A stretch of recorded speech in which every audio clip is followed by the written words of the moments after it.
All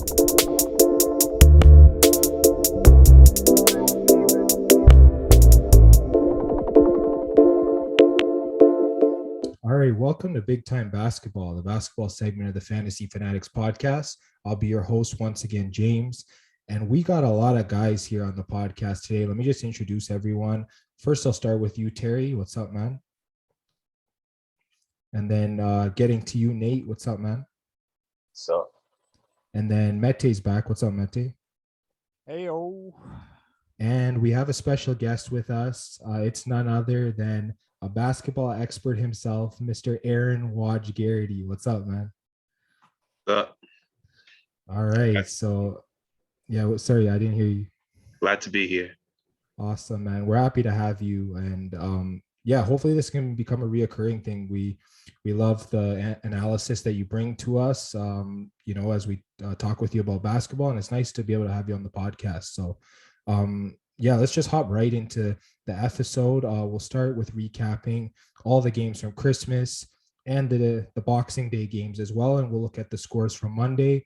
Then we'll move right into the fantasy basketball pickups for the week. And then we'll just close out by previewing Tuesday's game slate. So let's just start with the recap here. We'll start with Christmas. The first game here, we have the New York Knicks beating the Atlanta Hawks 101-87. Looking at the leaders here, Julius Randle led the Knicks with 25 points. John Collins had 20 to lead the Hawks, getting to rebounds. Randle led the Knicks with 12, while Clint Capella had 9 to lead the Hawks. And then for assists, Kemba Walker with 12 to lead the Knicks, and Gorgui Dieng had 5 to lead the Atlanta Hawks. Terry, I'm going to start with you. I guess, what are your thoughts on the Knicks? I told you boys so. I told you so. I told you the Knicks would win. Bing bong and all that good stuff. I mean, yeah, Trae Young was out due to the protocols, but this was still a decently healthy roster for the Hawks. On the other hand, Cardiac Kemba Walker did his thing on, Christmas Day. Just a tremendous outing for the Knicks, and you just want to give your fans the win on Christmas Day, and it felt like a second, Christmas present for all the fans at MSG. That's all I got to say for this one. All right. And I guess, Mete, I'll move to you. I guess, what are your thoughts on the Hawks here? Yeah, I honestly thought, even though, like Terry said, Trae Young was out, they had a shot in this game since the Knicks haven't been that great. But yeah, I was wrong. Like we were talking about last episode, COVID is allowing a lot of guys that we don't usually see, giving them more minutes. Guy like DeLon Wright, former Raptor, he had a great game. Cam Reddish, even though this game he wasn't the best, he's been playing really good lately. So yeah, a couple of guys who are just given opportunities and they're taking advantage of it. Yeah, I definitely agree. It's definitely allowed younger players to get bigger roles. It's allowed older veterans to, get a second or third chance in the league. So definitely something interesting to see. Hopefully the Hawks can get their players back and bounce back next game. We'll move to the next Christmas game, the Milwaukee Bucks beating the Boston Celtics 117-113. I think Boston got out to a huge lead in this game, but Milwaukee sort of clawed back and got the win. We got Giannis Antetokounmpo leading the Bucks with 36 points. Jason Tatum with 25 to lead the Celtics. Giannis also led the Bucks with 12 rebounds, while Robert Williams had 14 for the Celtics. And then in terms of assists, both Chris Middleton and Marcus Smart led their respective teams with 7 assists. Nate, I'll just start with you on the Bucks. I guess, what are your thoughts on this win? they had a fantastic second half. I think they had 43 points in the third, and they still had a lot of points in the fourth. So the Celtics, they had a good first half, but I think the Bucks just found out how to adjust to the Celtics, and the Celtics couldn't really keep up in the second half. Yeah, definitely. I guess it was just sort of a routine game for the Bucks. Giannis just putting in a lot of work, and they clawed back and they got the victory. I guess, Aaron, I'll move to you. I guess, what are your thoughts on the Celtics? Ooh, all right. So I think the Celtics played really well this game, even though they lost by 4. We got to see them play hard that night. We got to see some chemistry building between Brown and Tatum here, both with 25 points apiece. They were good on the boards, with Marcus Smart getting the team high 7, showing his tenacity on that end. And lots, or rather, I should say, Robert Williams with 14 rebounds. I made a mistake there. Marcus Smart got 7 assists, both team highs there. But yeah, the Celtics are really starting to come together as a team, and we're seeing some great progress and some good adjustments on the part of their new coach, Ime Udoka. So lots of good progress to be seen on Boston's part. Made a good effort that night. All right. And yeah, I definitely agree. I just had that feeling that, there's a chance Boston could, keep it close, and they did. Obviously, it didn't work out. They didn't keep the lead, but definitely a solid game from the Celtics. And yeah, we'll move on to the next game here. We got the Golden State Warriors beating the Phoenix Suns in a matchup that everyone really wanted to see. It sort of wasn't ever in doubt for the most part. I think Golden State held the lead for most of the game. We'll get to the stats here. Steph Curry leads the Warriors with 33 points. We have Chris Paul leading the Suns with 21. Kevon Looney, 10 rebounds to lead the Warriors, with DeAndre Ayton having 7 for the Suns. And then in terms of assists, Draymond Green had 10 to lead the Warriors, and Chris Paul had 8 to lead the Suns. Mete, this time I'm going to start with you. I guess, what are your thoughts on the Warriors? Yeah, they were down a lot of guys, but you can never count them out when Stephen Curry is playing. So yeah, he had a great game. He's known to be struggling on Christmas Day, but this was his best showing by far, on Christmas. And yeah, Otto Porter Jr., another guy who you usually don't see starting. He got the start on Christmas, and he had a great game as well. Kind of daggered them at the end there. So yeah, the Warriors, whenever they have Curry, they're super dangerous. Yeah, and now they're first place in the West after this big win. I guess, Terry, I'll move to you. I guess, what are your thoughts on the Suns? Yeah, as Mete was saying, when Curry's just on fire, as he said it or put it, it's hard to put away the Golden State Warriors in general. They did have the lead at probably a few points going into the fourth, but eventually, Otto Porter just went off in that fourth quarter, and then he just turned back the clock to his winners days. But outside of that, you hope Devin Booker can improve his field goal percentage, even though he is coming off of an injury. 13 points, 3 assists, 2 steals with 3 rebounds as well. I mean, it was already showing, but then you're hoping for your franchise cornerstone to be putting up a better field goal percentage, as he only had 5 for 19 that night. I mean, it's Chef Curry on Christmas Day, and you can't do that much else outside of that. Yeah, for sure. I definitely agree with you. I think, like Mete was saying, he doesn't normally have great Christmas games, but he had a really big showing here, so it was great to see. We'll move to the next game here. We have the Brooklyn Nets beating the LA Lakers 122-115. I guess for the Nets, James Harden led them with 36 points. LeBron James had 39 to lead the Lakers. Then moving to rebounds, Russell Westbrook led the Lakers with 12, while James Harden had 10 to lead Brooklyn. Then James Harden had 10 assists to lead the Nets to complete his triple-double, and Russell Westbrook had 11 assists to lead the Lakers for his triple-double. So 2 triple-doubles in one game here. I guess, Aaron, I'm going to start with you. No Kevin Durant, but I guess no problem for Brooklyn. It was quite an astounding game for Brooklyn. A lot of new guys on that team, and we really got to see Patty Mills shine tonight with 34 points, plus 19, team high there. He's really stepped it up these past few games, really showing his fantasy value all the more. And I'm also impressed with DeAndre Bembry, what he's been doing on both ends. And excuse me, how he was able to get his rhythm going, 75% field goal shooting, 6 of 8 from the field. They're firing on all cylinders. Very good field goal percentage overall from most of the players on that team. They've been really amping it up offensively, which is really nice to see. And they really did bring a great effort this game. Yeah, for sure. I mean, I agree with you. James Harden, I mean, this is the first time we've seen him step up in how long. So yeah, great effort for the Nets. I guess, Nate, I'm going to move to you now on the Lakers. I mean, they've been losing quite a bit, and apparently they have the hardest remaining schedule. I guess, what are your thoughts on this team? I feel like people were kind of expecting the Lakers to be a deep playoff team, but um, they haven't really been playing like a deep playoff team this season. I know like Russell Westbrook, he was getting a little bit of flack, but as much as the amount of flack he's been getting, I don't think he's deserving of that.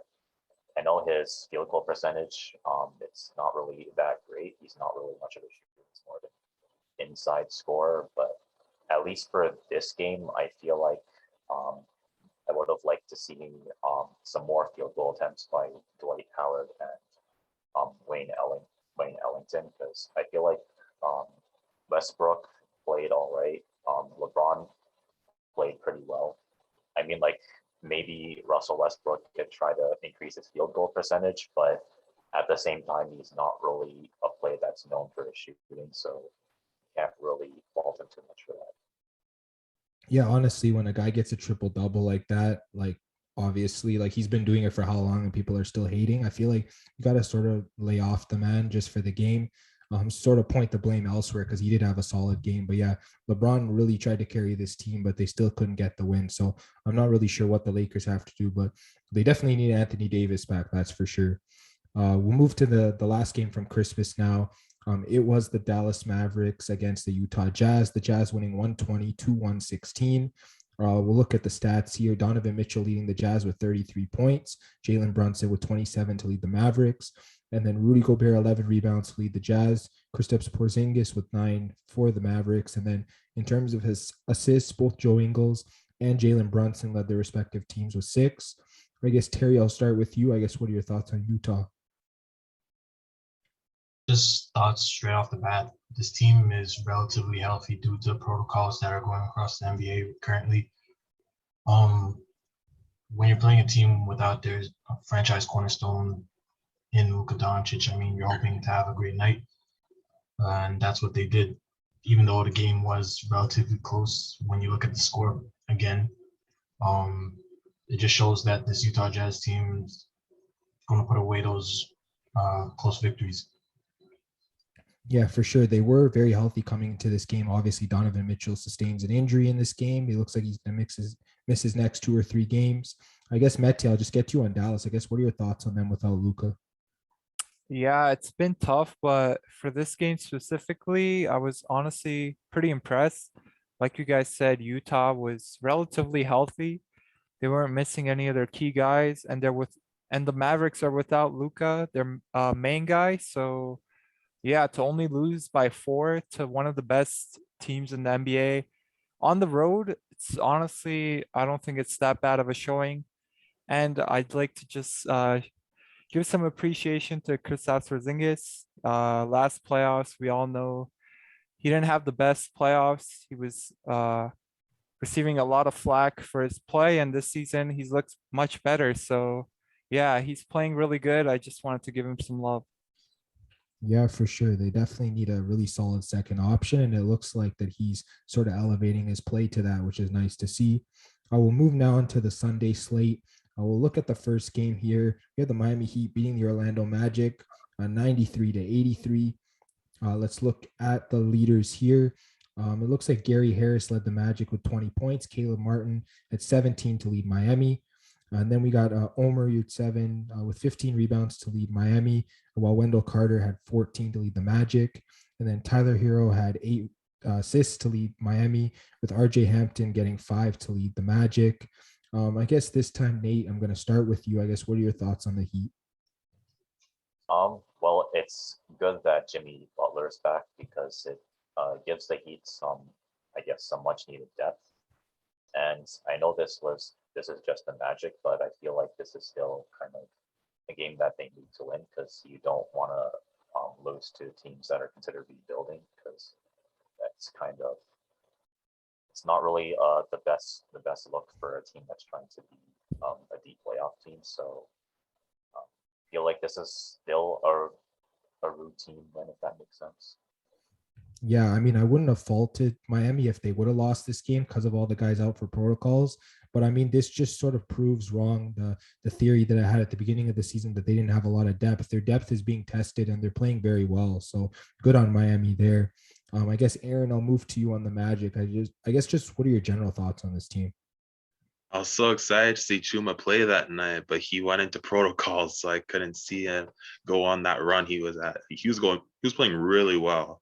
So it was the Magic have been having a rough time between injuries and COVID. It's been awful on them too.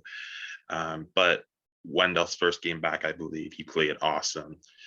Team high 14 rebounds there. And he's just been like on a tier this year. He really has stepped into a more refined role on this team. And even though he had 8 points, he's really showing his leadership in other ways. And it wasn't his best shooting night, only shooting 43% from the field, 33% from three. It was a really bad shooting night overall for Orlando, but it's a good stepping stone for them as a team, especially with some of the guys that they've been playing off their bench. So a lot of guys there got some much needed experience, even though Miami was quite depleted themselves. This is a great game for Orlando as they continue to build chemistry, which is always great to see for a rebuilding team. Even though you don't have a lot of their young players, it's still one, and it's just part of the game, I suppose. Yeah, for sure. We've been talking about Orlando all season. This team, just developing their young players, getting chemistry. Each game is a tryout, as we say, for all the young players, sort of develop, get their minutes. And yeah, they shouldn't really be ashamed of this loss considering everything that's going on with them. Moving on to the next game, I guess Raptors fans look away. This was a really big blowout. 144-99, Cleveland beats Toronto. We'll look at the stats here. Darius Garland, 22 points to lead the Cavs. Utah Watanabe had 26 to lead the Raptors. And he also had 13 rebounds to lead the Raptors as well, while Denzel Valentine had 9 for the Cavs. And then we have Darius Garland to lead the Cavs with 8 assists, while Danilo Banton had 6 for the Raptors. I guess I'm going to start with you, Terry. I guess what are your thoughts on this big win from Cleveland? I mean, we already saw what happened with the Raptors. They're being decimated by protocols as we speak. Siakam out, I believe you said Nobi out, something like that. Fred VanVleet out. With those three guys out, I mean, you're going to expect the easy win for the opposing team. As for the Cavs, on the other hand, Kevin Love, in 18 minutes, he managed to score 22 points. Outside of that, that's tremendous. He also had the 9 rebounds with the 1 steal. He's having a wonderful season compared to his prior years due to the fact that, I mean, let's be honest, he has been given the injury tag or the injury label that a lot of people have been saying. He's known for the past couple of years. Outside of that, Lauri Markkanen did great as well in his limited minutes. And then Ricky Rubio, Darius Garland, don't really need to say that much about that. They're going to bring the scoring off the pick and rolls and bring the facilitating. I mean, when you look at the bench, everyone contributed from Denzel Valentine to Justin Anderson, I believe. Outside of that, move on to the next one for the Cavs. Yeah, they've pretty much been saying that all year. They've been playing so well. They're 5th in the East now. A really solid showing for this team. I guess, Mete, I'll get to you on the Raptors. I guess just give me whatever thoughts you have. Yeah, you really can't blame them for this loss. We only had 8 healthy players. I think that's the minimum right now to play. And yeah, 4 of those guys, Daniel Oturu, Juwan Morgan, Tremont Waters, and DJ Wilson, they're not like our usual players. We had to sign them on 10-day contracts. So yeah, the Raptors just threw on whatever they could. And I liked what I saw, honestly, from the 10-day contract guys, especially DJ Wilson. I think he's earned himself a regular contract. Even Tremont Waters, Juwan Morgan, Daniel Oturu, they don't have the craziest stat lines, but yeah, I think they're pretty solid. And if not with the Raptors, I can see them playing on other teams and maybe becoming something in the future. Yeah, for sure. I mean, at this point, the Raptors, they were just rolling out whoever they had, whatever depth they had. So you can't really blame them at this point. Obviously, they definitely need their main stars back if they want to contend, if they want to compete. But that's just the way it's been going for every team at this point, pretty much. I guess moving on to the next game, we have the Philadelphia 76ers beating the Washington Wizards 117-96. Getting to the stats here, Joel Embiid, 36 points, lead the Sixers. Spencer Dinwiddie at 17 to lead the Wizards. Embiid led the Sixers with 13 assists, and Kyle Kuzma at 10 to lead the Wizards. Getting to assists, or sorry, that was rebounds. Now getting to assists. Seth Curry, 9 to lead the Sixers, and then Spencer Dinwiddie with 6 to lead the Wizards. Aaron, this time I'm going to start with you. Getting to the Sixers, I guess, what are your thoughts on this win? Got some good, got some bad. It's been it's been like a mix of both for Philly. It's one of those games where they just had to be like they had to work with what they got, you know. They had a relatively decent shooting night, 50% from the field as a team, and then 38.7% from three. So they got some good production from their players here. I was quite impressed with Embiid. Just I know like COVID's been like hampering his game, but he really has been getting some real nice momentum and starting to make a real case for MVP this year. Starting to see flashes of what he was like last year. It's like the beast he was on the boards and in the posts. It's really nice to see like how dominant he is and how he's leading this team on runs. So that's been amazing. And he used like 70.6% from the field. So he's been dominating, even though they're not with Ben Simmons. They've still managed to succeed in other ways. So it's always nice to see. And then Seth Curry with 11 points, got to give him a shout out. He only shot 28.6%, but he got 9 assists that game, which is great to see. Stepping up as a playmaker there and making up for Tyrese Maxey. Both played north of 30 minutes, so Philly was relying on them hard this game. But yeah, it's great to see how their players are starting to gel together, relatively healthy, which is always nice to see for Philly, and really starting to get on the upswing in these standings. Yeah, for sure. Great game for the 76ers. I guess, Nate, I'll just move to you on the Wizards. I mean, at one point they were at the top of the East, and now they've just lost a lot of games. I guess, what are your thoughts on this team? I guess they're really missing Bradley Beal. I think he's still their best player. So whenever he's out, it's really hard to make up the difference. And then they're going against a 76ers team with Embiid. So I feel like if they wanted to win, they'd have to find a way to contain Embiid, and that's not going to be easy when most of your centers are small ball centers. So I guess Embiid just basically beasted on the boards, and they didn't have an answer for them. Yeah, for sure. I mean, great game for the Sixers. This is sort of a game where, yeah, you come in and you got to get the win. It's a team that's close to you in the standings. And yeah, the Sixers got it done. So moving on to the next game now, Memphis Grizzlies beating the Sacramento Kings 127-102. Getting to the stats for the Grizzlies, Desmond Bane leads them with 28 points. Tyrese Halliburton has 18 points to lead the Kings. Then for rebounds, John Conchar has 14 to lead the Grizzlies, while Harrison Barnes has 7 to lead the Kings. In terms of assists, John Morant with 9 to lead the Grizzlies, while Tyrese Halliburton has 7 to lead the Kings. Mete, this time I'll start with you. I guess, what are your thoughts on the Grizzlies? Yeah, they're looking great still. Currently 4th, I believe, in the West. So that's a pretty big surprise, I'd say. I won't lie, I was expecting them probably around like the 8th seed again, somewhere like that.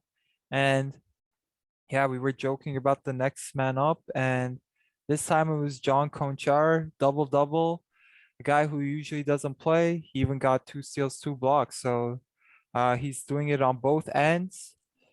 Yeah, really impressive. I won't lie. Desmond Bane, he's looking really great this year. I think it's his sophomore year. So yeah, he's taken a huge leap as well from his rookie year. So The Grizzlies are looking amazing. Yeah, I definitely agree. Fourth in the West is nothing to sneeze at. And I guess, Terry, I'll get to you on the Kings. I mean, they pretty much had everyone in the lineup and they still been like bad to mediocre every game. I guess, what are your thoughts? This is what Alvin Gentry was talking about probably in the press conference the other day. I mean, this team didn't play good straight up.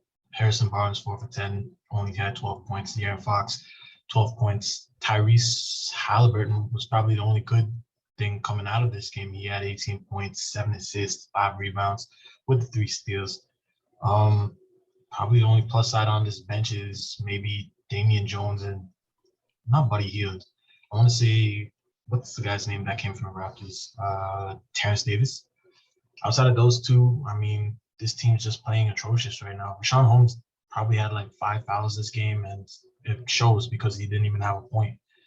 And I mean, Alvin Gentry overall, he's trying to play or get a next job as a head coach. So, I mean, he has to light a fire under these guys. We've seen what happened down in the Pelicans when he was the head coach. So, I mean, it's just something that he wants to improve on. I guess if that makes even any sense. So that's all I gotta say for the Kings. Yeah, there really isn't much to say other than they just didn't play well this game. It's been going on for a few games as well, so hopefully they can turn it around. Moving to the next game, we have the OKC Thunder beating the New Orleans Pelicans 117 to 112. We'll get to the stats now. Shai Gilgeous-Alexander leads the Thunder with 31 points. Josh Hart, 29 to lead the Pelicans. And Josh Giddey had 10 rebounds to lead the Thunder, while Josh Hart had 10 to lead the Pelicans. And then Josh Giddey also had 10 assists to lead the Thunder, while Devontae Graham had 8 to lead the Pelicans. Nate, I'll just get to you first. I guess, what are your thoughts on OKC? I guess this was kind of a pretty successful win by OKC, even though I feel like JV wasn't in the lineup, if I'm correct about that. But I guess it was kind of the perfect opportunity to get the win. So really good job by Aaron Wiggins. Good job by Jeremiah Robinson as well. I noticed Josh Giddey didn't get any points, but he was able to kind of make up for that with rebounds and assists. And Shai Gilgeous-Alexander had a really good night as well. So really good job by OKC. Yeah, I definitely agree. Capitalizing on JV not being in the lineup, getting a clutch win. Aaron, I'll move to you on the Pelicans. I mean, 14th in the West. I guess, what are your thoughts on this game?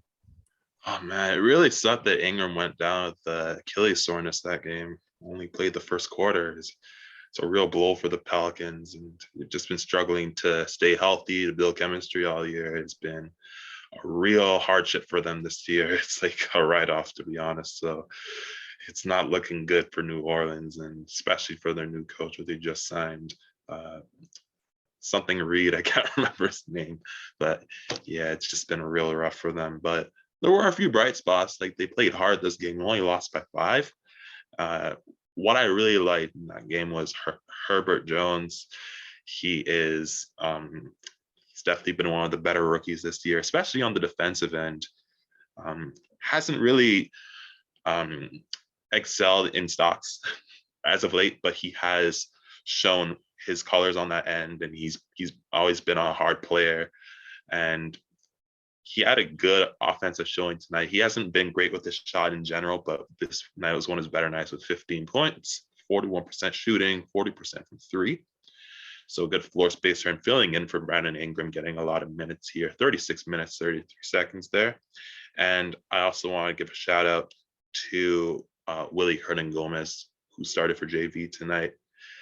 Definitely one of my favorite players on that team. 14 points, 6 rebounds. He's been a great rebounder this year, making the most out of his opportunity off the bench. And he has been a great fill-in for Valanciunas when he's been out. So I hope the Pelicans re-sign him, because he's been great on that team, doing what they've needed on the offensive end and really showing that hustle on both ends. So it's always great to see how these bench players on New Orleans are starting to pick it up and show how hard they can actually play. So a few good signs overall, even though it was a bad showing.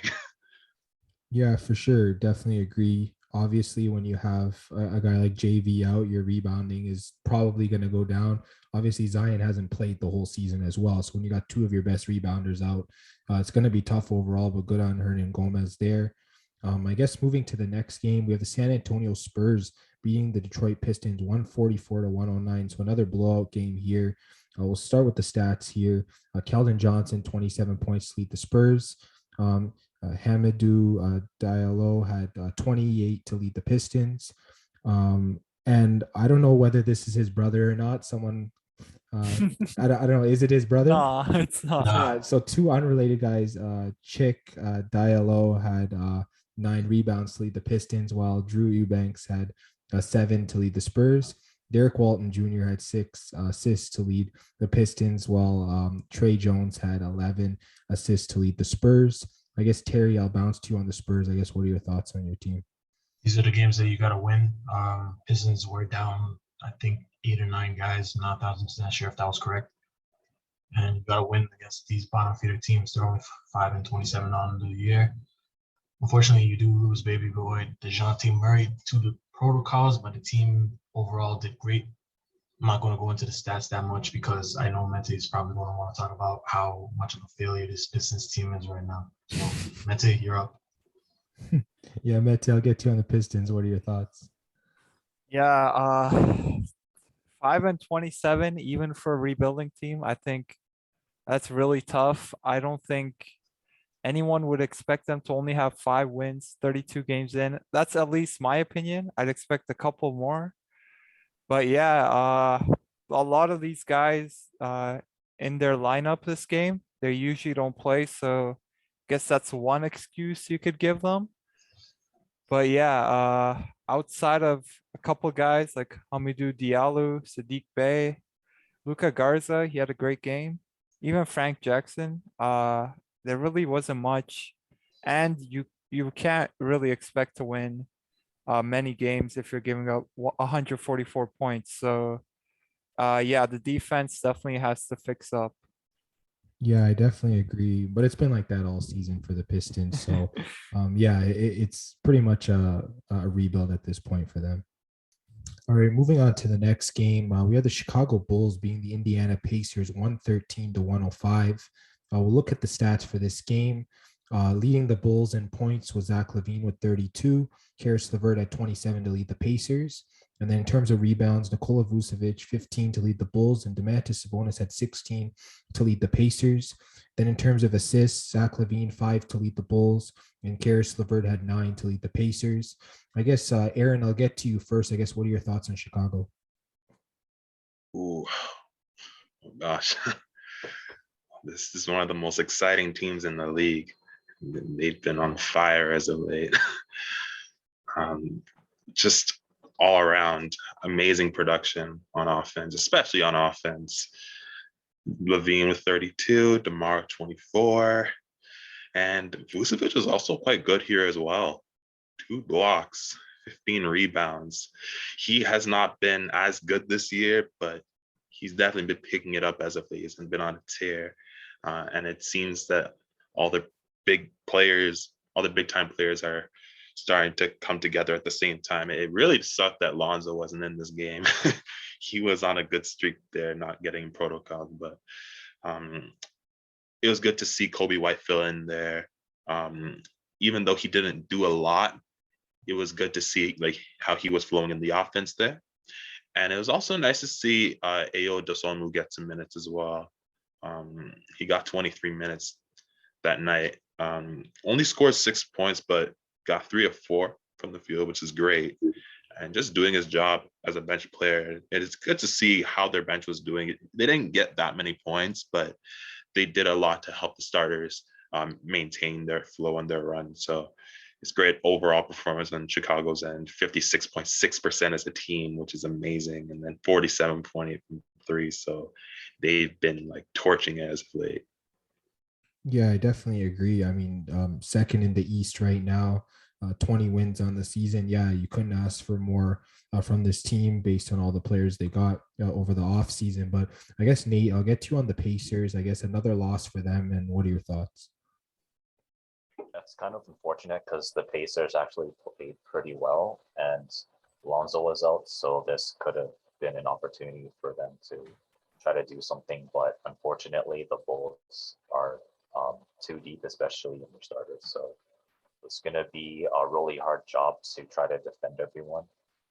So it's not really too much that you can hold against them. I guess maybe you can maybe hold something a little bit against Miles Turner because he didn't get enough rebounds, but at the same time, Vucevic is a really good player. So I still think they did a pretty good job overall.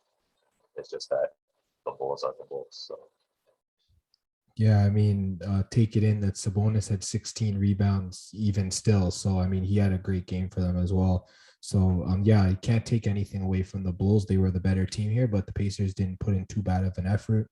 And then one more game on the Sunday slate, the Denver Nuggets beating the LA Clippers, 103-100. I guess getting to the stats here, Nikola Jokic, 26 points to lead the Nuggets, and Brandon Boston had 18 to lead the Clippers. Jokic also had 22 rebounds to lead the Nuggets, so huge game for him. Ivica Zubac had 11 to lead the Clippers, and then Jokic 8 assists to lead in all major categories for the Nuggets, and Eric Bledsoe with 10 to lead the Clippers. This time, Mete, I'm going to start with you. What are your thoughts on the Nuggets? Yeah, kind of pains me to say this, but I feel like the Nuggets are a one-man show this year. It's literally however far Jokic takes them is how far they'll go, as his second in command buddy Jamal Murray still out for the unseen future. And then for this game even, they didn't have Aaron Gordon. I feel like they're still missing someone. I just can't remember. Porter. Yeah, exactly. So yeah, it's looking really tough for them. Hopefully they can get a couple of I know Garrett Gordon, sorry, is coming back. He should be back soon, but Porter, I think he's done for the year. And like I said with Jamal Murray, we don't know when he's going to be back. So yeah, their future, at least for this season, I don't think looks that great unless Jokic just continues to carry them. Yeah, I mean, this should still be a playoff team, of course, but I guess what you're saying is they probably won't go too Yeah. far after that. Yeah, I definitely agree on that. And then I guess Terry, I'll get to on the Clippers. They're going to be without Paul George for who knows how long. I mean, they really showed in this game. I guess, what are your thoughts? Yeah, your sister's probably gonna have a better idea, or Victoria Kumar is gonna have a better idea of how long he's gonna be out for. This team showed up as a whole, to be honest with you. Eric Bledsoe's coming off the bench. Now he's in the starting lineup and he put up 18 points. Nicholas Batum is doing Nicholas Batum things, just chipping in wherever he can. Terrence Mann and Luke Kennard are going to be the guys that have to step up into the starting lineup. Unfortunately, in this game, Kennard had like 5 fouls, so that kind of limited him. That helped out Boston Jr. to get some points off the bench, had 18. But outside of that, I mean, you're going to expect shortcomings like this when you lose both of your star players that came from free agency. Kawhi Leonard out for the whole entire year. Paul George out. I don't know for how long. Just move on to the next one, and hopefully this is a learning phase for this team. Yeah, for sure. They definitely had a lot of players out. And they're going to probably continue to have a lot of players out. So Clippers got to figure out something if they want to continue being one of the top teams in the West. We'll now move to the Monday slate. We'll just only look at the games that have finished. The first one being the Charlotte Hornets beating the Houston Rockets 123-99. Terry Rozier leads the Hornets with 27 points, and Trevelyan Queen has 17 to lead the Rockets. In terms of rebounds, both Christian Wood and Mason Plumlee had 9 to lead their respective teams. And then Armani Brooks had 4 assists to lead Houston, while LaMelo Ball had 7 to lead the Hornets. I guess, Nate, I'll get to you on the Hornets. I guess, what are your thoughts on this win? I figured that the Hornets would win. I just didn't think they'd win by this much. I guess the Hornets, they've been a little up and down lately. I think Miles Bridges has been their most consistent player, but he's been out. But the rest of the players really stepped up. I think Gordon Hayward, he played all right. It's not necessarily the Gordon Hayward that we used to remember, but he was able to get double digits, which I think is good. Jalen Daniels played good. Mason Plumlee, Terry Rozier played really well. LaMelo Ball played well. Kelly Oubre played well as well. So yeah, I feel like the Hornets are deeper, so you could expect a win from the Hornets. I just didn't think they'd blow them out like this. Yeah, I mean, great win for them. I mean, it was a big win, but I mean, Houston's pretty much been one of the teams that's been in the dumps all year. I guess, Aaron, what are your thoughts on this team? They're last in the West right now. Well, they're without Kevin Porter. They're without Jalen Green. They have not been healthy as of late. They've been hitting a real rough patch here. So this wasn't anything surprising in my opinion. It was good to see Christian Wood with almost a double, 16 and 9. Really upping his trade stock here, hoping he'll get traded this year because I think they could get a real good return to help their rebuild. But I think he was one of the few bright spots this game. Like Alperen Sengun, their newly drafted big man, only scored 5 with 6 rebounds. It wasn't the best showing from him, but he did get 2 blocks, so he is showing his fantasy value in those kinds of ways. And also, it's also good to see how Eric Gordon has been playing too, even though he's one of the veterans on that team, really showing what he's capable of and flashes of what he was on those James Harden teams. So that's always nice to see. 50% from 3 this game from him. And I also want to touch on Josh Christopher. He was not good this game. He only shot 28.6%, 25% from 3.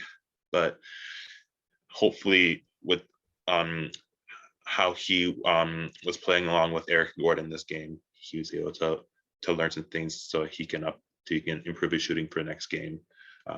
But Eric Gordon is a good mentor for him, and it's just good to see how, even though the young players didn't play all that well tonight, it was a nice learning experience for them as they play with some of the vets on this team, and a lot of players got to play this game, so everyone got their opportunity to build some chemistry and hopefully make a run soon by the time Jalen Green and/or Kevin Porter come back. Yeah, I mean, I definitely agree with you. A lot of guys got to play. We got to see what they have, what tools do they have in their bag, and like you said, what chemistry they can develop. So yeah, good on the Rockets in that sense. We'll move to the next game. Another big win for the Bulls here, 130 to 118 over the Atlanta Hawks. Looking at the stats here, DeMar DeRozan leads the Bulls with 35 points. Cam Reddish 33 to lead the Hawks. Then Nikola Vucevic 17 assists to lead the Bulls, while Clint Capella has 16 to lead the Hawks. DeMar DeRozan 10 assists to lead the Bulls, and Trae Young had 9 to lead the Atlanta Hawks. And Terry, I'll get to you on the Bulls. I guess, what are your thoughts on this game? Great game and great outing for the Bulls. I believe this is 4 games as a winning streak currently. Outside of that, I mean, this team's getting back fully healthy, as Aaron was saying in the previous game. I believe it was on Boxing Day. Who was missing here? Lonzo Ball. Yeah, it's a shame he can't play right now due to the fact that, protocols and all that. But outside of that, I mean, DeRozan playing tremendous, as you said. Kobe White as well, just filling in for Lonzo, and Levine's just being, that guy that can just, how should I say, be that dependable second option when it comes to scoring outside of DeRozan. Outside of that, just move on to the next one. Yeah, I definitely agree. Another great showing by the Bulls here. And I guess, Mete, I'll get to you on Atlanta again. Another tough loss for them. Yeah, they go from the Eastern Conference to 15-18, currently 12th in the East, so that's pretty tough. And they did have a few guys miss the game due to protocols and injuries, but yeah, I think they got to start fixing up as we're getting close to the halfway line. And although it is kind of a lot of time, at the same time, you're kind of starting to run out of time. So I feel like by the trade deadline, if they're still around this level, they're out of the playoffs. I feel like they could look at trading a guy like Bogdan Bogdanovic or even Kevin Huerter. Because like I said, Cam Reddish, he's been playing great. I feel like he needs to be playing 25 plus minutes for this team. And yeah, I think he could he's been showing what he can do lately. So yeah, I think he's a big asset to this team that needs more playing time. Yeah, but we can't forget there is a play in this year. So I mean, if they're around the same spot, they definitely still do have a chance to get to the 10th seed. But yeah, I understand what you're saying. They definitely need to pick up their play and definitely need to sort of push for that playoff spot. Because even if you get into the play-in, nothing's guaranteed there. So yeah, we'll move on to the next game. Minnesota Timberwolves 108, the Boston Celtics 103. Good win for the Timberwolves here. Your leaders for points, Jalen Noel with 29 to lead the Wolves and Jaylen Brown at 26 to lead the Celtics. In terms of rebounds, both Nathan Knight and Robert Williams led their respective teams with 11. And then in terms of assists, Jordan McLaughlin had 10 to lead the Wolves, and then Peyton Pritchard at 6 to lead Boston. Aaron, I'm going to get to you first. I guess, what are your thoughts on Minnesota? Well, Minnesota is just mostly their bench tonight, to be honest. Like, it was good to see guys like Okogie and Noel play. They showed some good flashes last year, especially Noel. So it's really good to see him leading in points here. He's just been buried on the bench because of all their guard depth. But Noel really showing what he has in his bag and leading this team to a much needed win in the Western Conference. And it's also good to see what Malik Beasley's been doing. This wasn't his best game, but he's been on a tear as of late. He's been like shooting so many threes and really on a tear offensively. So it's good to see what he's been able to do as a starter. And also Jaden McDaniels has been a nice surprise for them as well. No Vanderbilt, no Towns, but McDaniels played real hard this game. And even though he didn't shoot great from three, he was a good physical presence on both ends and really giving what Chris Finch is needed in the front court. And Okogie, we all know what he does defensively, and he showed it tonight with his 2 blocks. And he's a great hustle player for them. And Greg Monroe, first game on the team, first game in a while, 11 points, 9 rebounds, showing his flashes, what he had in Milwaukee, and signs in Detroit as well. But it's good to see what Monroe still got in the tank and what he brings as a veteran presence. So it's a great game for Minnesota to build some much needed momentum moving forward. And it's pretty funny how their bench just beat Boston starters tonight. Yeah, I was just going to say, I guess, Nate, as I get to you, Boston led in this game for a huge portion, just like the last game, and they blew their lead. I guess, what are your thoughts on back-to-back blown leads? I mean, I feel like at this point, they might need to make some coaching adjustments because I feel like this was a game that the Celtics should have won. Like, sure, Jason Tatum wasn't playing, Marcus Smart wasn't playing, but the Timberwolves didn't have their starters, and the Timberwolves still beat the Celtics. So at this point, I feel like they need to kind of see what's going on and see if they can fix it. Yeah, I definitely agree. This Boston team has talent. Obviously, I don't think Tatum played in this game, if I'm not mistaken, but I mean, they still have talent. They still should be winning games. I guess in terms of the expectations people have for them, 9th in the East is unacceptable. So they definitely need to turn something around for sure. And then I guess one more game I can highlight here, the Utah Jazz beating the San Antonio Spurs 110 to 104. Looking at the stats, Jordan Clarkson leads the Jazz with 23 points, Derek White 21 to lead the Spurs. Then Rudy Gobert and Jakob Poeltl at 13 rebounds lead their respective teams. And then Jordan Clarkson had 5 assists to lead Utah, while Derek White had 8 to lead the Spurs. Mete, I'm going to start with you. I guess, what are your thoughts on the Jazz? Yeah, one of the best teams in the league by far. And it's not like the biggest margin of win, but they got it done. And yeah, that's all you really need to look for. Just got to get the wins. And this is without their best player, Donovan Mitchell. So yeah, I think even though it's not like the best opponent, it's still pretty impressive in my opinion. Yeah, I mean, the Spurs have been playing well as of late, so still a good win here. I guess, Terry, I'll get to you on the Spurs again. I guess, what are your thoughts on this game? I mean, they lost. What more do you want me to say? Rudy Gobert, he's what, 7'2", has one of the longest wingspans in this league. When you got guys like Jakob Poeltl and probably Jacques Landale as your centers, I mean, you're not expecting them to put up star-studded performances against guys like, Rudy Gobert, but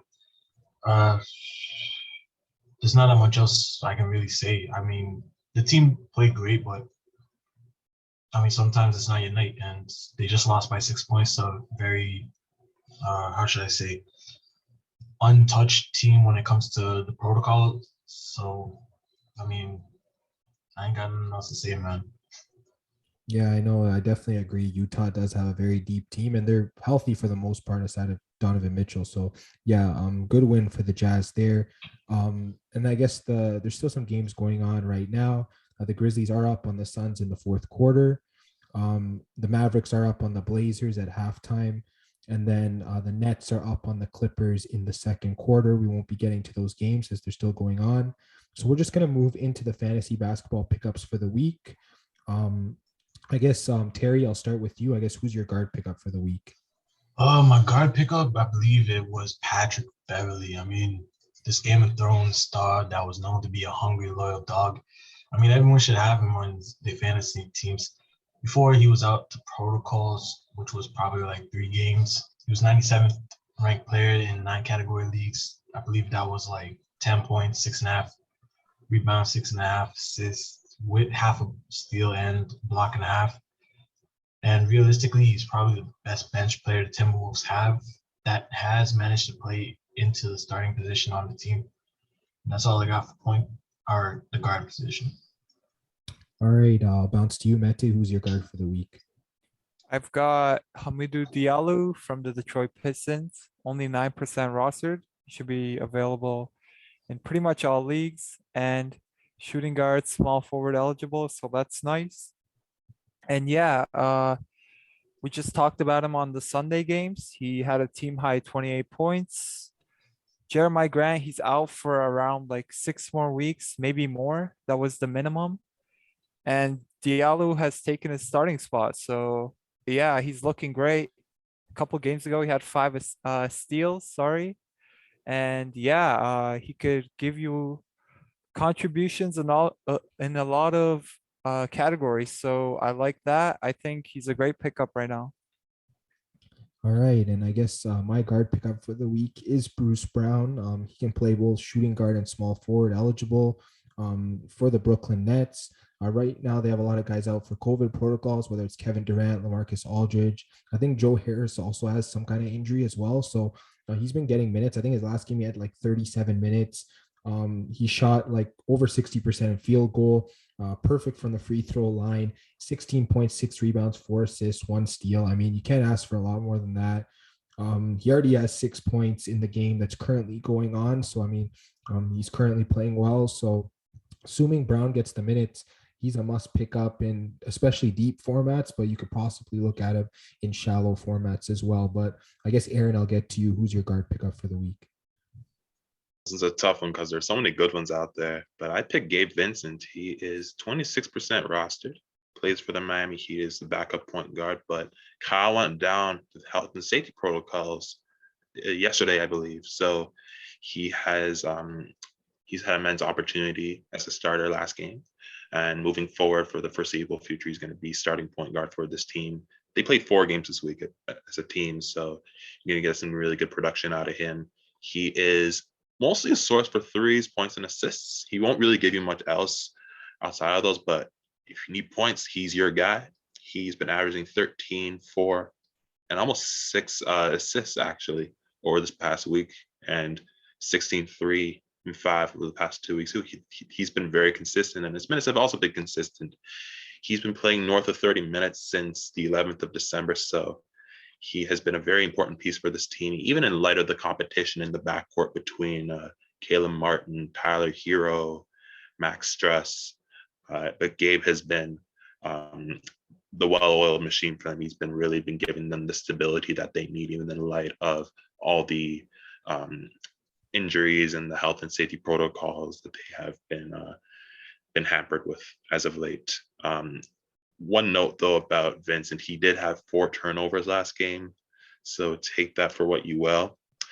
But it's good to see how he's getting more of a role on this team. And again, you're going to get some great production out of him, considering that the Miami Heat play 4 games this week. And Caleb Martin's also a good pickup if for deeper leagues as well. All right. And I guess I'll bounce to you, Nate. Who's your guard pickup for the week? Mike's off, man. Speak up. For the week, I think you can take a look at Frank Jackson. He's averaging double digits in points so far, and the Pistons, they're down quite a bit of players, so I feel like Frank Jackson is going to get a lot of minutes. I think he's been averaging over 20 minutes for the past few days. So as long as the Pistons need someone, I feel like you can take a look at Frank Jackson. All right. And I guess for forwards, Nate, I'll just bounce right back to you. I guess who's your forward pickup for the week? I guess for forward, I'm going to go for Eric Gordon again, 40% rostered so far. Houston's been leaning on him a little bit more as they're not fully healthy, and I feel like he is their best shooter, so you definitely pick him up. All right. And bounce back to you, Aaron. Who's your forward for the week? My pick was Gary Harris, and he's been really good for Orlando. I know Orlando has been like beaten with injuries and COVID. Like they've been having a real hard time, but Harris has been one of their few consistent bright spots. He's been averaging 22 and 2 on 52% field goal percentage. He's also a very good free throw shooter. He's been shooting 91% over these past 2 weeks and almost 87% for the month. So he's going to be very reliable for you on fantasy. And his playing time has also been 30 plus minutes for as long as I can remember. So he has been a very important player on that team. And he's going to be getting 3 games this week. So him and the Orlando Magic can have some nice opportunity. So any player on Orlando would be ideal because of how many players are out on that team. And he's also a good source for threes. I'll just remind everyone of that. Very good 3-point shooter. And he'll usually get at least 2 every game. So he has been one of the more consistent pickups as of late. Highly recommend him. All right. And I guess my forward pickup for the week is Doug McDermott from the San Antonio Spurs. He can play both small forward and power forward eligible in Yahoo. It's only around 12% rostered, which is pretty interesting considering he's been pretty hot since coming back from injury in the month of December. He's been averaging like over 2 threes per game. He's been his field goal and his field goal has been good, but his free throw might hurt you a little bit, which is why I mostly recommend him in deep leagues. But yeah, he's been averaging like over 12 points a game, over 2 rebounds, 1 assist, steals and blocks here and there, and he has under a turnover per game. So that's very safe in terms of turnovers category. He's mostly a guy that'll just drop points for you in threes. I think in his game actually on Monday, he had 3 3-pointers, 17 points, and 4 rebounds. So that's sort of what a stat line of his might look like. So if you're sort of struggling in those categories, definitely go pick him up. And Mete, I'll bounce to you for your forward. For forward, I decided to go with Talen Horton-Tucker from the Los Angeles Lakers. Shooting guard and small forward eligible. And he's only 21% rostered in Yahoo League. So he might not be there if you're in a deep league, but if you're in a shallower league, he should be there. And yeah, Los Angeles, they're another team that's going through COVID and injuries. So it is unfortunate, but at the same time for fantasy, it's kind of fortunate as you get to pick up guys like Horton-Tucker. He's now in the starting 5 due to those injuries and protocols. And yeah, he must be really good as the Lakers didn't want to trade him last season for Lowry. So yeah, he's really good for points. He could have nights like a couple of nights ago. He shot like 1 for 13, which is rough. But that happens. I think he's good for points. Solid steals guy, and everything else is kind of a little extra, but he's getting 30 minutes around there recently. So I think he'll give you great value. Right. And Terry, I'll bounce to you. I guess who's your forward pickup for the week? Yeah, so before I go to my forward pickup, Patrick Beverly, owned 25% owned as of December the 27th. So just hurry up before he makes his debut, I believe, hopefully against the Knicks. My forward pickup, on the other hand, is Denny Avdia of the Washington Wizards. 23% owned as of yesterday, which was Sunday, so 24% owned as of today on Monday. Shooting guard, small forward eligible, guys like Beal, KCP, and Raul Neto are all out on the perimeter for this Wizards team. So it's going to allow guys like Denny to get major playing time for the Wizards. Past 2 weeks, he's been a top 100 guy, averaging, I believe, 11 points, 5.5 rebounds, 2.5 assists, with 1.5 steal and a block. So if he's on your waiver wire, go pick him up. You won't regret it. All right. And I might as well just bounce back to you, Terry. We'll get to centers now. Who's your center pickup for the week? I'm already out of breath. Center pickup, Omer Yesevin, 25% owned as of Sunday, 39% owned as of today on the Monday. Center eligible only on the Yahoo Sports app. Don't really need to explain it. Dedmon's out, Bam's out, Tuck is still out. So Yesevin's going to be the show down in South Beach at center. Dude averaged probably 10.5 with 13.5 in the past week. So he should be an ad that you should not worry about until some of the bets come back on this Miami Heat team. Back to you. All right. I'll move to you, Mete. Who's your center pickup for the week? Yeah, for center, I went with Nathan Knight, power forward and center eligible.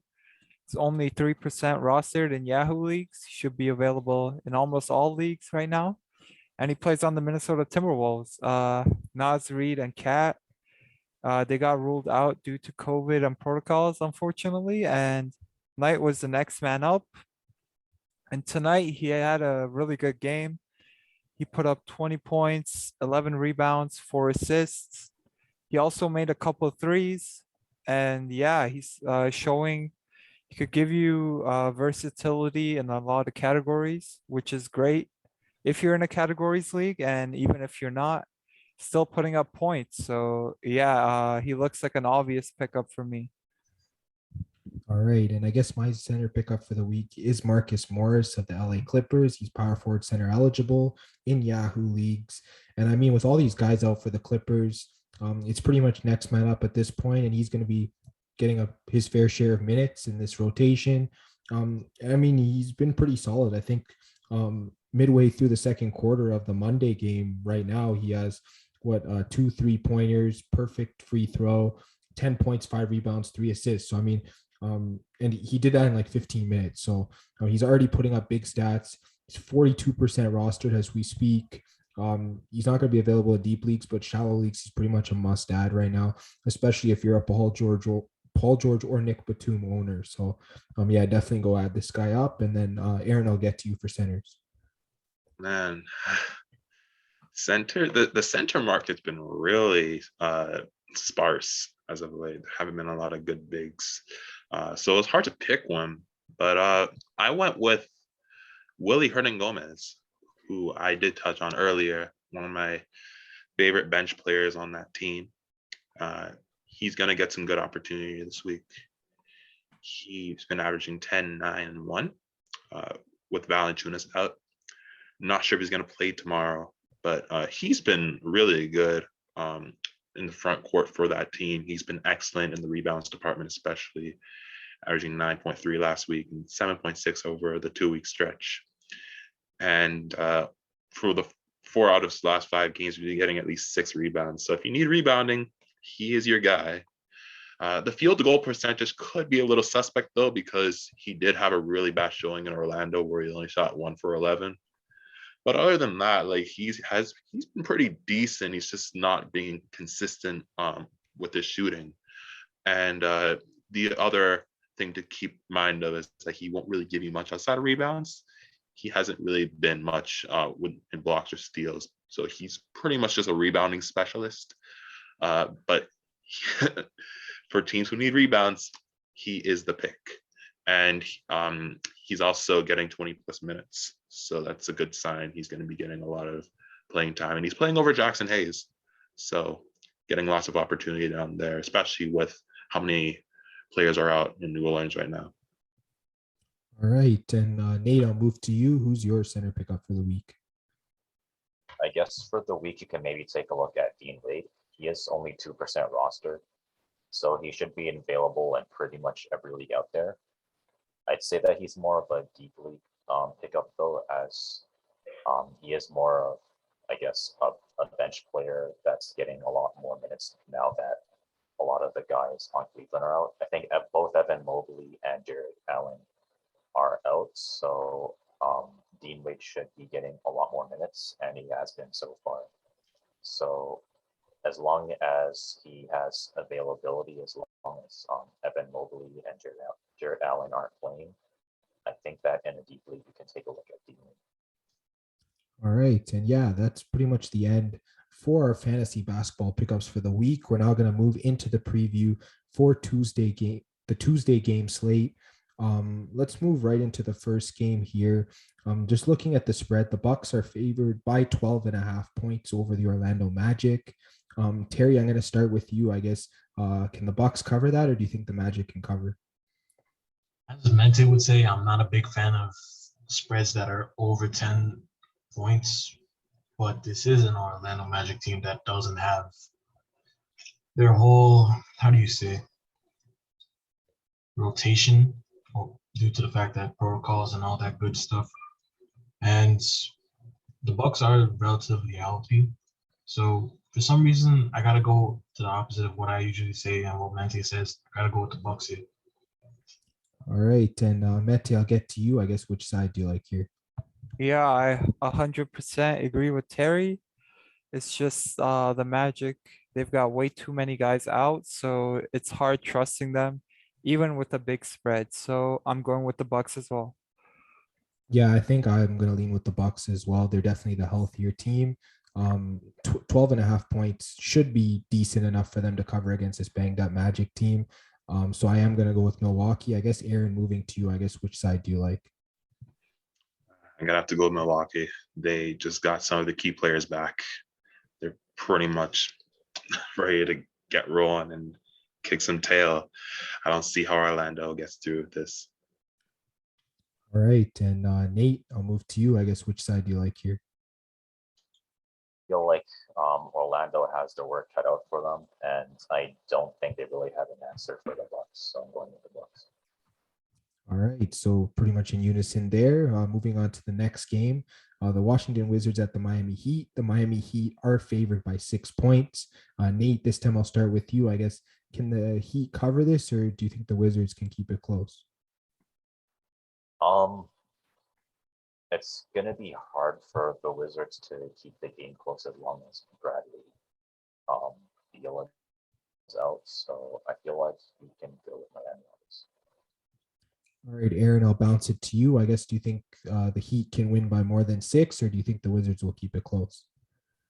I think the Wizards will keep it close. They have been torching it offensively. Even though Spencer Dinwiddie hasn't been that great, they have a lot of offensive pieces on that team. And I think they'll give the Heat a run for their money. It's gonna be a close game, I believe. Yeah, I think the Wizards might even have a chance to win outright. So yeah, I'm definitely going to side with them on the spread for sure. I don't know, Mete, what are your thoughts on this? Yeah, I definitely like the Wizards here as well. They have been struggling, but Miami, they're kind of going through the COVID protocols right now. They've got a couple key guys out. So even though they're home, I feel like the Wizards should be able to cover this. All right, Terry, what about you? Gotta go with the Heat on this. They're 11-4 at home. The Wizards are missing Bradley Beal, if y'all forgot, and KCP. If that doesn't convey you, I mean, they're a 50-50 team at home, probably under that. And I mean, the bench in Miami, they play perfect next team or series or matchup. All right, moving on to the next game, we have the Philadelphia 76ers at the Toronto Raptors. The Sixers are favored by 6.5 points. Terry, I'm going to start with you. I guess which side do you like here? Raptors are playing with protocols right now. I feel like I gotta go with the Sixers on this one. Joel Embiid, enough said. Who's going to stop him in the paint? Even if Ken Burch comes back, I still gotta say Sixers. All right, Mete, I'll move to you. I guess, what are your thoughts? Yeah, Siakam and Trent and Khem Birch were deemed questionable, so there's a chance those three play. But you said it was what, 6.5? Favoring the Sixers, yeah. Yeah, so that's kind of a big spread. So I still might have to go with the 76ers. Yeah, I mean, I think I have to take Philly as well. I guess seeing how they played coming out of last game, the way Embiid sort of been playing. I feel like Raptors, yeah, they're banged up. They have guys out for COVID. I think Sixers at 6.5 is pretty much a no-brainer for me. I guess. What about you, Aaron? Yeah, I think I gotta have to go with Philly on this one. Toronto only has 4 of the regulars between Svi, Watanabe, Boucher, and Banton. So Toronto doesn't really have a lot to work with there. And I mean, I know Philly has had a spotty record with depleted teams, but it's very hard to see a scenario where Toronto pulls this off. And I know they play hard and they're very good on the defensive end, but Philly is really starting to pick up the pace, especially on offense. So I'm expecting a spectacular showing on there, and I pick Philly on this one. All right, Nate, what about you? Which side do you like? I'm going to have to go with the 76ers. I don't think the Raptors have an answer for Embiid. All right, and getting to the next game, Cleveland Cavaliers at the New Orleans Pelicans. The Cavaliers are favored by 4 points. I guess, Nate, are you going to keep riding Cleveland here? Might as well. Cleveland's been really hot, so why not keep riding them? All right, Aaron, I'll bounce to you. Cleveland favored by 4 points. I guess, which side do you like? I like Cleveland. I just look at their front court. I don't think Willie is nearly enough to contend with the likes of Kevin Love and Jared Allen. I'm not sure Jared Allen is playing. Correct me if I'm wrong there, but yeah, Cleveland's gonna have a huge advantage in the front court, and New Orleans is still trying to work things out on their roster. They've just been players in and out. No Ingram. Valanciunas is a maybe. We'll see on there. It's a game time decision for him. But Cleveland has been on a roll. Like their past 11 wins have come by at least 10 points, and they lead the East with 15 double-digit victories. So the Cavs have been one of the hottest teams this season, surprisingly. But yeah, they've been awesome. I expect them to win this game. Yeah, I got to go with the Cavs as well. You talked about the double-digit victories. I mean, they've been a top 5 team against the spread this year. Spread's only 4 points. Yeah, I definitely think they can cover it. I guess, Mete, what are your thoughts? Yeah, exactly. I think 4 is way too low. Like you guys are saying, the Cavs, they're red hot. I don't see why anyone wouldn't pick them here. I guess, Terry, what about you? 20-13 in general, 5th in the East, 10-6 on the road as roadmen. Gotta go with them at 4. All right, and bouncing to the next game, we have the New York Knicks at the Minnesota Timberwolves. The Knicks are favored by 5.5 points. Terry, I'll bounce right back to you. I guess, which side do you like? This one's gonna make me think too much. You said 5.5? Yeah. I mean, the Timberwolves are nice. They might get Beverly back, but I mean, Knicks are bringing their people back too. I feel like I gotta go with the Knicks on this one. Bing bong. All right, Mete, what about you? Yeah, this is actually a thinker for sure, as I'm not too impressed with the Knicks. With Timberwolves, they're kind of hit with COVID. I feel like Edwards might play this game. I think he's been out for like over a week. So there's a chance of that. And they're at home, but they just played a back-to-back. It's just really tough. So I might just go with the Knicks, honestly. I feel like Kemba has given them a boost. Hopefully they can pull this one out. I think maybe just to be different, I'll go with the Timberwolves. I mean, they did upset Boston in their last game. And I mean, yeah, they've looked pretty good. So even without a lot of players, they're at home, and you said Ant-Man might be back. So, I mean, yeah, they definitely do have a chance to cover, if not win this game. So I'm going to go with Minnesota. I guess, Aaron, I'll move to you. Knicks are favored by 5.5. I feel like the Knicks are fool's gold here. Their offense has been really shaking as of late. Like Randall's still trying to work things out. The backcourt between Kemba and Evan Fournier has not been as consistent as you'd like. It's hard trusting the Knicks offense here. And Minnesota just won their last game, even though they have a lot of players out on there, and like they have a really good bench. And I expect Noel to do well. Like before, I think Ant-Man, if he comes back, is going to give them a huge boost there. I also like Malik Beasley. He's going to be a huge threat from three. And Knight's been playing really nice as well in the paint. So they're going to have some nice offensive weapons there, and they're going to give New York a run for their money. I think it's going to be a close game. But yeah, I picked Minnesota to pull out the win here. I think Finch, with his coaching, I think he'll be able to work things out on the roster and get the upset. All right, Nate, I'll move to you. I guess, which side do you like here? Yes, I'll just go with the Knicks mainly because they're more healthy on paper. Timberwolves, I think all 5 of their starters are out except for Anthony Edwards, perhaps. So even with Anthony Edwards in, I think he should still take the Knicks. All right, and we'll move to the next game. It's the LA Lakers against the Houston Rockets. The Lakers are favored by 4.5 points. Nate, which side do you like here? It's kind of hard to tell because the Lakers haven't been able to play any defense, but I guess just on paper, the Lakers should be better. So I'll just go with the Lakers. All right, Aaron, what about you? I guess, which side do you like here? Tough call because, the Lakers only won by 2 the last time they played. It was a real close game there, 117 to 119 in November. It's tough because I know Houston just had a really bad game, but Lakers have been up and down all season, and it's hard to trust their offense sometimes. I feel like I'd still go with the Lakers though because they're healthier, and I think they've had enough games to build some kind of momentum. I would think last game was pretty good. Westbrook's starting to pick it up in other ways, and I feel like with LA they just have more arsenal, whereas Houston's depleted. They don't have Green or Porter, and their young players haven't been as consistent either between Christopher, Şengün, and Brooks. They're still trying to work things out on their roster, and I think with just looking at the stats here, the Lakers for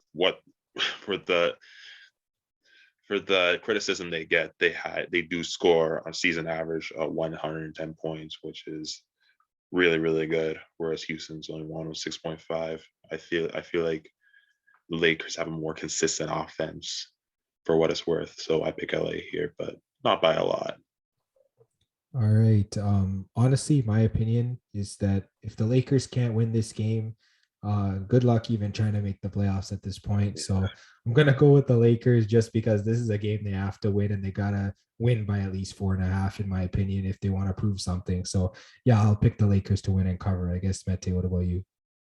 Yeah, I think you guys all made great points. Pretty much agree with all of them. The Lakers are definitely hard to trust, but it's the Rockets. They just played on Monday. This is on Tuesday, so it's a back-to-back. And yeah, even though they're hard to trust, I feel like they should be covering this. It's not that big of a spread, so I'd go with the Lakers. All right, Terry, what about you? I'll simplify for the Bozos down in Staten Island. I mean, it's the Lakers. They're playing the Houston Rockets. Rockets are last in the West. You got to take the Lakers on this one. All right. And getting to the next game here, we have the Denver Nuggets at the Golden State Warriors. The Warriors are favored by 6 points. I guess, Terry, I'll bounce back to you. I guess, which side do you like here? I feel like a simple explanation won't fit this one. Yes, you do have Jokic on one side of the ball court. On the other hand, you have a Warriors team that is just clicking on all cylinders. You said it was a 6, am I correct? Yeah. So if it's 6 with Stephen Curry and a decently healthy Warriors team, you gotta go with the Warriors on this. It's just Jokic and everyone else on the other side. All right, Mete, what about you? Which side do you like? Yeah, I think I honestly might go with the Nuggets. It's just the amount of respect I have for Jokic. I think he can drag and carry this team to at least keep this game close. So yeah, I'll go with Jokic and the Nuggets. All right. Yeah, I think I'm just going to go right back with Golden State. I mean, we saw they weren't even fully healthy and they beat a Phoenix Suns team that had been previously just rolling other teams. Warriors are at home. They only need 6 points to cover. So, yeah, I think I'll go with Golden State here. I guess, Aaron, what about you? Definitely going with the Warriors. They should be getting Andrew Wiggins and Jordan Poole back tomorrow, so they're going to have an advantage, even without Draymond Green, because we all know what Wiggins can do at the defensive end this year. So I think they'll be somewhat decent there on the wings, and Poole's going to give them that extra jolt on offense along with Steph. So the Warriors should have it covered, especially because they're going to be playing at home, and that home crowd's really going to get them going. Denver still, they've been depleted by injuries and COVID, so they have not really been able to figure things out as of late. Real rough patch for them. So I'd expect Golden State to win convincingly here. All right, Nate, I'll bounce to you. I guess, which side do you like? I like the Warriors. I feel like Steph Curry has too much of an impact. It's like basically even if their roster isn't fully healthy, Steph Curry just has that so much gravity that he can pretty much make the entire team open. So it pretty much rides on, can you contain Curry? And I don't think a lot of teams in this league can do that.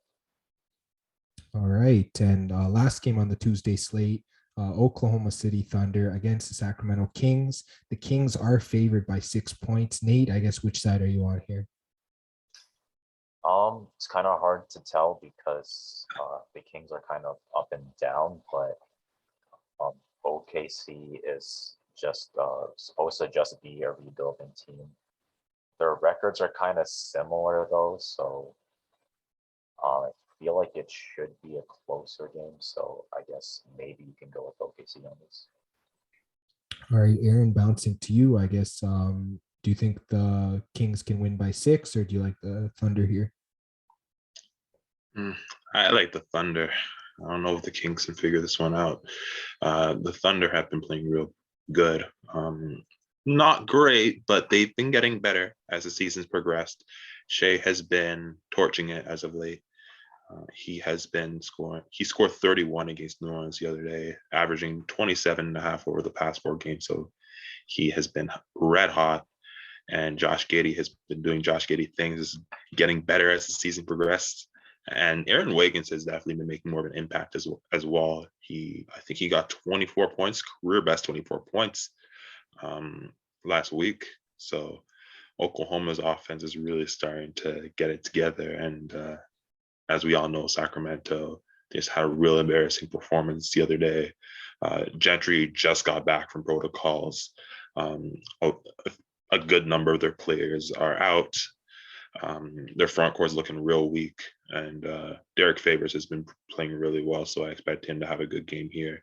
But I think OKC is going to be clicking on all cylinders this game, and I think they're going to win by a good margin here. All right. Yeah, I think just looking at the spread for this game, it should shrink a little bit more before game time, maybe like down to like 4.5, something like that.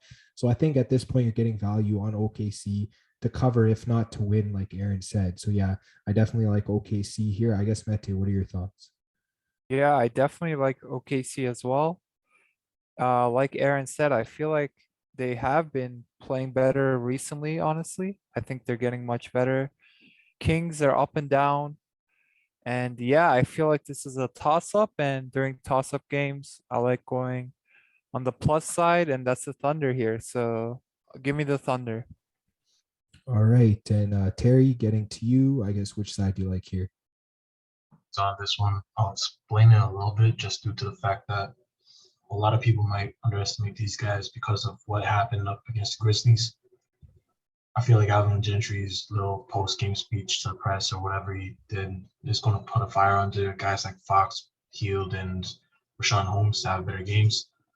Foul trouble kind of played Holmes in, I believe, Boxing Day game, so I feel like he's going to bounce back this game. Give me Kings. All right. And yeah, that's pretty much the end of Tuesday's preview. And yeah, that's pretty much the end of this big time basketball episode. Aaron, thanks again for coming on as a special guest. And yeah, we appreciate your analysis. Thanks for having me. All right. And yeah, that's going to be the end of this big time basketball episode. Make sure you check us out on Instagram and Twitter at Fan Podcast. We'll be posting updated picks for all these games as well as NBA or as well as NFL and NHL. So definitely go check those out. Also, this podcast is on YouTube, Spotify, Apple Podcasts, and Google Podcasts. So make sure you like, subscribe, share, hit the bell for notifications on YouTube, leave us a review, leave us a comment, all that good stuff. And yeah, guys, thanks again. It was nice having you all back. Nice having you, Aaron, as well. And we'll talk to you guys on the next episode.